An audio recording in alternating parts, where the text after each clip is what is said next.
Thank you, Jesus. It's Power 105.1, home of the Breakfast Club. Jesse Williams, star of Grey's Anatomy, one of the stars. One of them. This week's star, though, of Grey's Anatomy. Sure. Also model. You've seen him in the Kenzo. Not a model, happened to have been photographed wearing nice Stop clothes. It, you have never modeled in your life. No, I have. Kenzo. I have done modeling jobs. I am not a model. Would you feel weird when you're modeling? Is that the problem? It just doesn't describe Give me a face. or Give much me of like anything. your model face. Give you a little lavender steel. Oh, see? A little smoky eye. Do you feel weird? Hate it. I hate it. it. I'm gonna go take a shower. I can't even imagine you in like because you did Sexiest Guy. You were Sexiest Man. In you were the People magazine. You were in the People Sexiest Man. Also uncomfortable for you? Yeah, I don't like it. A little bit? No, not at all. Not at all. Not a little bit. Really? Not a little bit. Why? Because what does that have to do with anything? It's you not want to be interesting. ugly? Do you want to be ugly? No, it ain't a complaint. It's just you asked me, do I like it? I don't like it. If you asked me if there were 10 things I wanted to do or 50 things I wanted to do, none of them would be pose for photographs. Like, it's just not interesting to me. Right. But when you're doing it, you don't hate it. You're not like... Yeah, I do. I'm uncomfortable. Let's wrap it up. Let's get it done. You got what you need. Yep. You're not the guy who like looks at the tests and is like, you're like, I don't like these. Fix the lighting. We got to do it over. No. Let's just wrap it up. I'm sure it'll be fine. And either way, whatever you want to do. Yeah, the Kenzo ads are really dope though. Thanks. And I saw the little video. It's a video. Yeah, it's a film, a short film. Like it's kind of a trailer film. But this really dope filmmaker named Khalil Joseph. Yes. Yeah, it's dope. I'm proud of it. And Tracy Ellis Ross is in them as well. Yeah. Tracy Ellis Ross and Kelsey Lou. I am wildly obsessed with her. She's great. A terrific person. Really fun to be around. Right? Yeah, she's dope. She's dope. I always liked her from afar, and then she came to the show, and we were like singing songs and doing karaoke. The energy is amazing. amazing. I just wanted to leave with her. I wanted her to take me. Right. Wherever you're going. Wherever you want to go to Home Depot, let's just go to Home Depot. I would totally go to Home Depot with her. Right. I get that too, for great. Sure. So she's in the ads with Jessica. Yeah. We'll post them so people could see them. All right, so what else is happening? You know that I haven't seen you. Well, I've seen you a ton of times, but the last time you were here was pre-BET Awards. It was? Was it that long ago here in the studio? Yes. You know why? Because you were promoting Stay Woke. Uh-huh. Get Woke? Stay woke. BET, which, by the way, was great. Thank you. Yeah, so I guess it was pre-BET Awards. Wow, that's odd. So, like, I loved you and think you're, and I know you're, like, really smart and can say things that make me think. And depress you. And depress me on site. Uh-huh. When I ask you, I've been trying to stay away from those topics. But then to see you get on TV, and I was in the building that night. Right. To see you deliver that speech and to know you and to watch that whole process. What was that like? It was so bizarre. Number one, because I know you and I know. And I genuinely asked this because I wasn't there. You know what I mean? Right, like I so didn't what the see feeling it. From the I was. inside Yeah, was, I it was kind of like blacked a out. wave of like. And because I know you, and so I'm like happy when you're doing good. Right, I'm right, like, oh, they're feeling him. Right. So at first I'm just in that place. I'm like, oh, they're feeling it. And then I watched it become like real. Like it wasn't just like, no, I feel you. It was like, oh shit, like we needed to hear that. Like I saw the difference. I saw the people standing up and reacting and their faces kind of like shifting. And I also saw you. There was a moment where you like kind of like smirked. Yeah, probably. Where I felt like you felt it too. Like I definitely rode. I mean, I felt the vibe and the wave and just rode the wave and went with. Yeah, that was not. It wasn't prepared in that sense. I felt like you felt like, oh shit, they're really like feeling me. It was well, it was just looking out at that many people that I care about. You know what I mean? Like I care about it, and they were attentive, and I wanted to say something, and it just was like riding a wave. I think is the best way to describe it. It was pretty amazing. And so what about post? So what happens after that? It's weird, right? Well, what happened after that for me was slightly anticlimactic because obviously it was, I guess, a kind of a big deal. But I wasn't part of it. Like I took my parents to dinner immediately after that, nearby. Quiet little spot tucked in like the basement of a restaurant. Nobody was around. Put the phone down, right? Right. We all like had a nice conversation. And then I didn't deal with my phone and got back on a plane and went back to shoot this movie that I'd been shooting in Atlanta. Yeah. So, and I didn't look on the internet at all. So you didn't see like for Justin 10 Timberlake, days. right? So I missed like all that hype right after it. So I didn't participate, which is good and healthy, I think. Yeah. I did it because I was focused on the work I was but doing. there's no way you don't feel that. I know you feel that. I know you feel a shift in the way people look at you, what they expect. Is he? That's the thing. I didn't really see anybody for those 10 days. I was in my hotel room because I was doing this like really dark character or whatever. I was doing my little method thing, right? So people were saying, people are looking at me a little crazy in the airport and on set. Wait a minute. But for those 10 days, I wasn't in public. I'm gonna say lies because that night we went to a dinner for. This is my fault.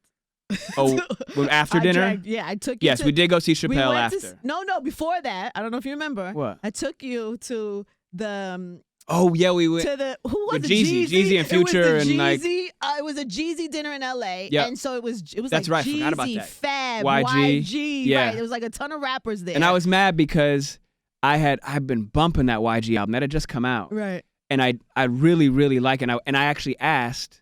So I met him that night, but I misheard, like, I didn't know what he looks like, right? Because I guess he's not the person on the front of that album. You didn't realize it was him. I didn't realize it was him, and I'm feeling that album. Like, I played all the time, and when I was going to come out for the award, I had Arande, my manager, ask them, I said, I want to come out to, he's got a song called Blacks and Browns. Yeah. And they announced my award. I want them to play YG's Blacks and Browns, just the instrumental, because I love that song. Did they do it? No, they didn't do it. Fucked it up? No, they didn't do it. They didn't even agree to do it, so they didn't lie. They just didn't do it. Right. But I was just mad because, after you meet somebody, so I met him in this crowd of people, everybody saying their name. Somebody said YG, but that's not YG because he's not that other guy that I saw the picture of. So then after we're leaving, I was like, yo, that was YG? Like, I didn't give him any love. Yeah, I didn't give him any, I didn't, so I kind of felt bad about that. Yeah, but what you probably didn't see, which I saw, is how everybody kind of was like looking at you that night. Yeah. Like everybody was like. Yeah. Like, I didn't notice it then because I didn't know any of those people, so I didn't have anything to compare it to. No, I noticed it. I've noticed it how since. people were reacting to you. Yeah. And I would imagine that after something like that, people want you to answer many questions. All the time. Yeah, all and the time. Be like our leader. Explain everything all the time. Yeah. Yeah. Fix it now. So does that freak you out? I think in some ways it no, it didn't freak. I have no memory of like being freaked out, but it absolutely is a weight and is a presence, and it's something that is, you balance it with the incredible amount of love and the incredible that you get from other people, but also you see that it makes other people feel validated. Like they're saying, how are they articulating it? Thank you, or that was dope, or that was whack, or whatever, but they feel like somebody has said something that they've been thinking. Thank you, like they feel connected. They're not crazy. Right. I'm not crazy. Right. I've been thinking this for so long. I don't know how to say it, but this is, at least you like said and also didn't shy away from it. Like we constantly, as so-called celebrities or whatever entertainers, you're supposed to kind of go perform, go collect your award, thank God, leave. Right. Like don't actually try to connect to the rest of the world or be a citizen. Have an opinion. Right. Yeah, like don't dare have full citizenship. Just go serve and perform and get your money and go back to your private life. And I think people appreciated somebody not doing that, and it certainly influenced other people now. I think that has become more normal. We're trying to make a new normal. Yeah, I think. Yeah, I see that. A lot of people are more outspoken about their opinions. And I'm not saying that to take credit for it. I'm just saying it's something that people, I think, in the same way people were grateful to hear it. People, let's just shift what the expectation is. Like you can do this. You need to see. Nobody. This is a little bit of a bizarre example, but black people didn't play tennis. That was like the joke. We don't play tennis. And then when Venus and Serena happened. Now you can't say that. Now I don't have to play tennis, but we can't say we don't. Right. You can't say we don't play golf. Not only do we play, right. Good Lord. Yeah. Right. So it just knocks out all these. There's so many things, so many ways that we, as I think, poor people, brown people, women, are part of our credit, who we are is qualified by what we don't do. Yeah. What we can't do, the restrictions that we have, and I think that the more we can kick those doors down by just doing and ask questions later. Nobody else ask questions like that. Do people expect you to like have all the answers though? Like it depends on the person. And to be serious and righteous all the time? And yeah, people definitely don't realize I'm a complete goofball and right. the amount of jokes that I crack. But I have zero complaints. There's no undue burden here. But yeah, I think people think I'm deadly serious at all times, which I'm not. But I'll cut you if I need to. Right. And that's the way that goes. When lay the law, when Jesse. O called me and said they were going to give me that award and they wanted a speech, ask them what the very first thing I said was. What did you say? They don't want to do that. Don't give me the microphone. Like I don't have a choice. I don't even expect to be talking to you about this now, but I don't have a choice. Like right. we have to keep it as real as we possibly can. We can't afford it. It's an emergency. Yeah, it's totally. What's going down now is an emergency. Oh my gosh, that's how I felt last night. I was watching part 3 of the Khalif Browder story, and I know his story. I've read his story. Right. I'm familiar with his story, but it's something different about seeing this boy and seeing his mother in her own words tell the story. And seeing the footage, there is something just devastatingly heartbreaking about seeing what we already know exists. Yeah. And I was really like having a hard time yesterday. Like, why are we not doing more? Why is the whole country not in an uproar? Why is this not like a state of emergency? Yeah, because he's not blonde. Right. It would be in an uproar. You can be, damn sure it would be an uproar if he looked differently. But you're right. I mean, hearing his mom speak, things that humanize him, right? Yes. That make it very personal. It's not this statistic who this other statistic happened to. Yeah. It's a person. Like, and I think that's what's so personal common. and passionate. Yeah, exactly. Like, this is deeply, deeply wrong, erroneous, violent, and grotesque and unnecessary. And it also is incredibly pervasive. It's happening all of the time, every day, everywhere in the land of the free. People locked in cages and having to spend decades in cages and misery for nothing, for things that we celebrate and have people lined up outside making millions of dollars on in Denver. So what do we do? What is the answer, Jesse? Exactly. I love how you set it up like, does everybody want, all these fools want the answer from you? What's the answer? What's the answer? No, seriously, what's the answer? And do you think this helps? Do you like a movie like this? I was watching it, I'm like, this has to help. That's an interesting question. Like, is there such, what that kind of sounds like is like, is there such thing as too much knowledge? Like, knowing too much is kind of just can make you miserable, right? Like, it's hard to take a break from it. Yes. It's depressing. You can certainly be oversaturated. And I think that's where we kind of joked about it before, but like self-care does come in. You do need to take a break. You do need to take a mental vacation or actual physical vacation because it will consume you. It certainly has consumed me. It certainly has kind of made me miserable and hard and exhausted and neglectful of people around me, being constantly at work, constantly feeling like you have to drill. And you do, but you need to figure out you can do it. You can grind to the bone for 2 months or 7 months and be burnt out, or you can develop a rhythm, be healthy, figure out how to get your meditation, your proper diet, whatever it is that you need, fresh air, conversation with your moms, whatever it is, and do that for 13 years. Right. So which one would you rather? Yeah. Some people like to burn out. Some people want to actually exist for a while and be able to be there for the people around them. So that's something that people with far less resources really helpful, actually, than I really struggle with. I'm talking about people in Ferguson who are grinding right now, dealing with this Mike Brown situation, the new video and everything. A lot of people getting locked up and beat up by police with not a fraction of the resources that you and I have. And that's where real sacrifice comes into play. And that's why I acknowledge them in that speech, actually, first and foremost. It's like, those are the people making crazy sacrifices, like out here missing every day. meals, missing their family,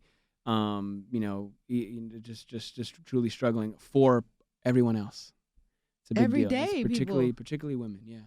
I was out in these streets with these women. I heard. I was a day without a woman, Jesse. It was almost a day without another woman. I was gonna say, Angie, you seem a little hardened now. Like you've done some time. Like you got it in your shoulders. Like like you just got out. Yeah, what but happened? I'm new to this type of feeling. I'm not like you have had 13 years to kind of slowly. What's it like to be a hardened criminal? Shut up. So people don't even know this story. Okay, all right. People don't even know that I almost got arrested. You almost got arrested out in these streets. And my poor little baby assistant out there, she got arrested because we were out there with the Women's March people. And it's just, You spoke as well, right?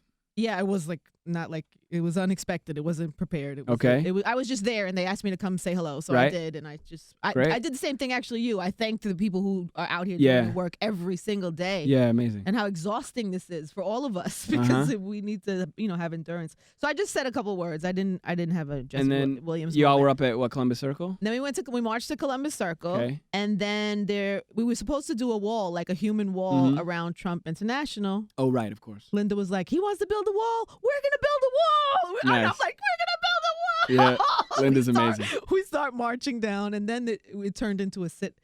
So we just sat in the circle, Columbus in the Circle. street. In the street. Block traffic. It's obviously a huge intersection. Yes. So how did that go? So you sit down. This feeling. You're in the moment, and what we're doing here is right. Yeah. And that we have eyeballs and we're having these conversations is right. Yep. So then it's like the police are like, if you don't move, you're gonna get arrested, and you're like, fuck that, we're gonna get arrested. Oh, we can curse now? Yeah, we can curse. Oh, okay. And then you're like, fuck that. And then I started thinking, oh God, I didn't make arrangements for Nico. Right. I didn't really think this through. I don't know if I have an ID on me. I started thinking about all. So and then I saw some other like women who really do the work, like Erica Ford and these other women that were out there that were like, get up now. Like they were telling me now is the time to get up. Right. So that I thought, okay, I'm gonna get up now. Yeah. And I got up.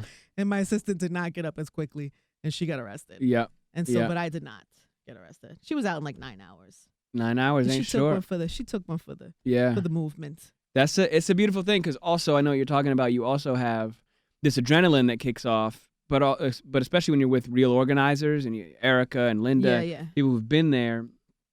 You're also kind of wrapped up in this love. Like everybody, it's a beautiful thing. It really also, right? Like you're surrounded by all your people, and it's a movement out of. And I say this all the time. It's a love movement. It's not about hate for something else. It's about enough love for ourselves to want better. Like it's actually a beautiful thing. I was ready to go away. Like lock me up forever. But it speaks to like you're talking about like I don't know, like testifying to how good it feels to do something for other people or something bigger than yourself. It's church in some way. Isn't that how people? I don't go to church, but that's how people talk about kind of being in some caring about a force larger than yourself and feeling that in your body, in your bones. Like that's movement work. It's a beautiful thing. You've done that a lot, I guess.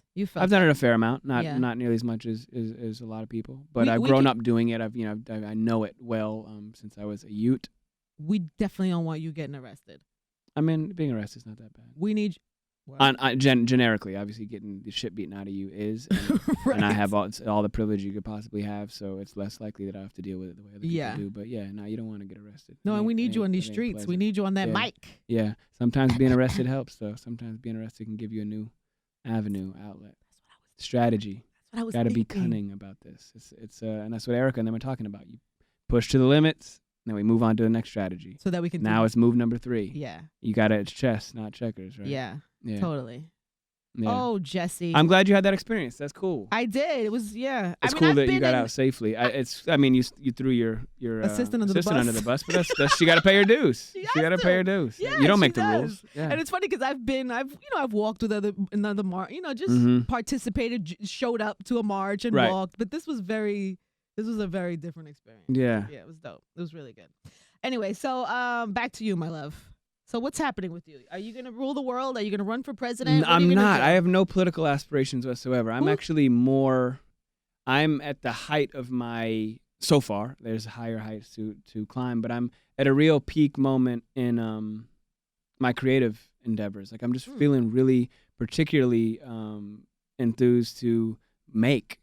Like just to create, to write, to create narratives. We're producing and developing a ton of different projects. Dope. For TV, for network, for streaming, documentary, just kind of a whole range of stuff. Does everything you have to do have to be like socially political? No.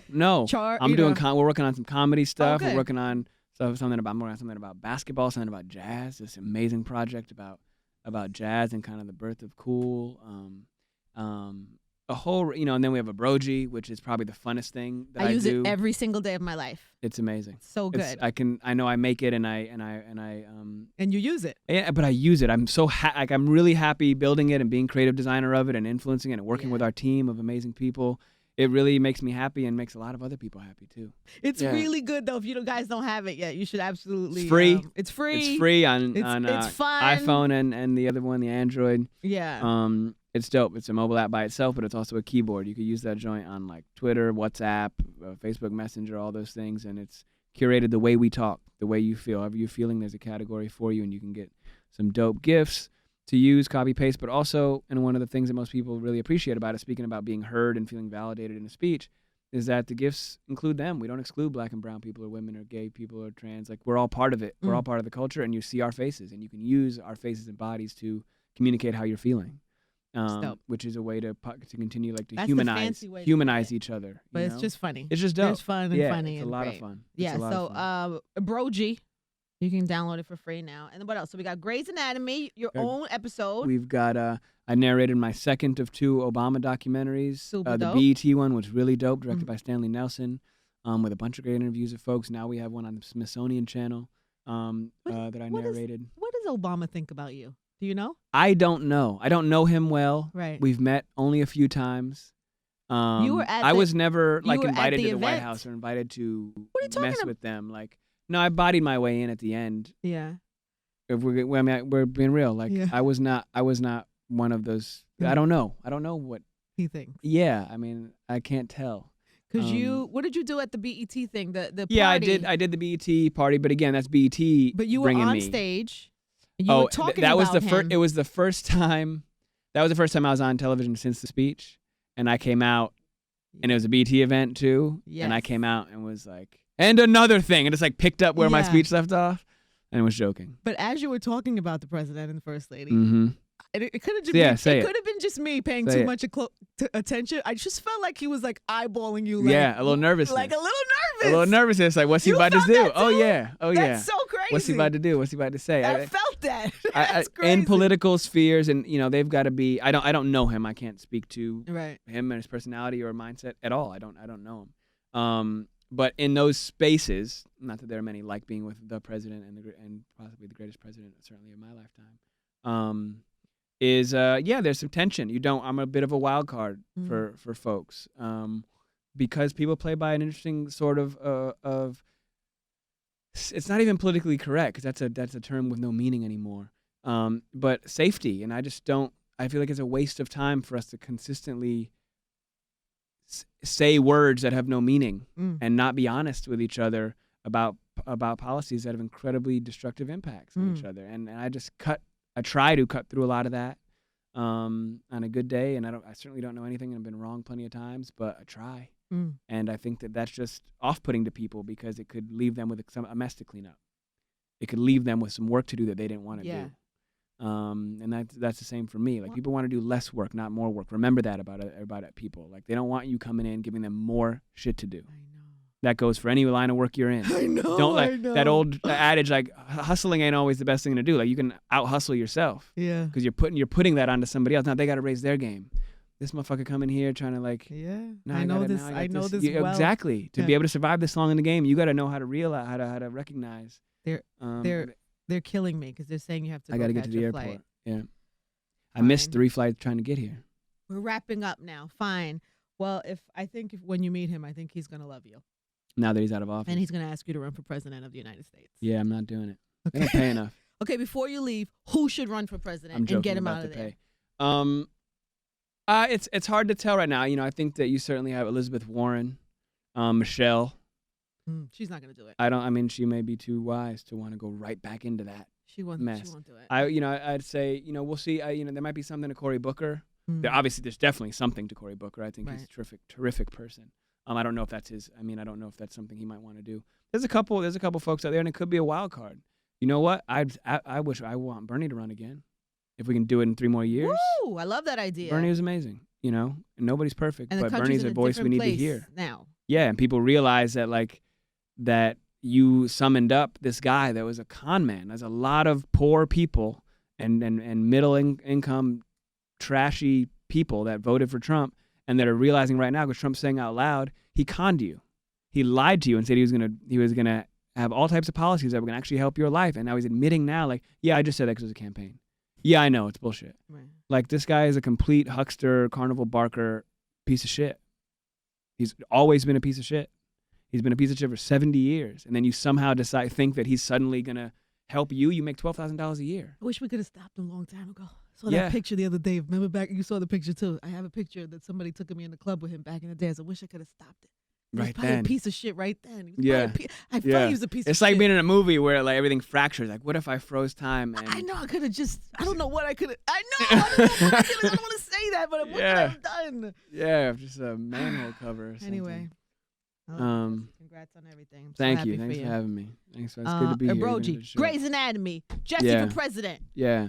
Be creative. Make things, people. Make things. What I am excited about during this depressing Trump time is that there's incredible art. It's a great time for us to make art and stop believing in excuses and obstacles and reasons you can't do what you need to do right now. We just saw Moonlight win the Oscar. If you're talking about creativity, they made that movie for $1.5 million. He didn't come off any blockbuster movies at all. He didn't have any stars in his movie or any of these other things that they say you need, particularly being dark-skinned black people in the business. And they did it, and they just made a beautiful piece of art that nobody had to see. Make what you want to make. Try it. try it, fail, Look at try it Get again. Get Out is dope. I got to go see it again. So happy for Jordan Peele, but also so happy for everybody that got to have those conversations. This dude just threw it in everybody's face. We're gonna have to talk about it. Do it. Now is the time. We're living in a really magical time where all of us, we can do whatever the fuck we want. We just have to step forward and believe in ourselves, and people will follow. People will support.